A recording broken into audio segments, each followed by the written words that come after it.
এ কচুয়াটা কোথায় রে? দেখাই যাচ্ছে না, কি জানি কোথায় লুকিয়ে আছে, একটু দেখতে পাইনি।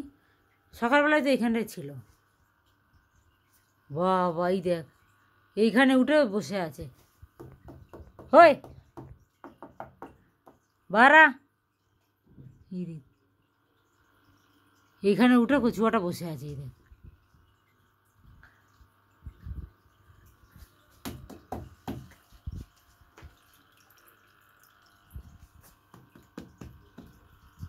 এবার নিচে নেমেছে। হই, কে কর রে তুম? এখান থেকে যাচ্ছে। একটু আগেই খেতে দিয়েছি, যা খাবার দিয়েছি সব খাবার মানে শেষ করে দিয়েছে।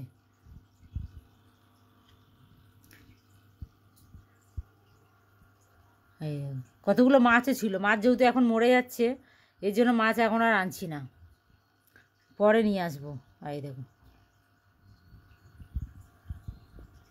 আর দেখতেও কত ভালো লাগছে রে। কচু এখন করছে সুইমিং। ঈশানি দাঁড়া একবার, এই উপরে উঠে গেল। এবার উপরে উঠে ও জায়গায় বসে পড়বে।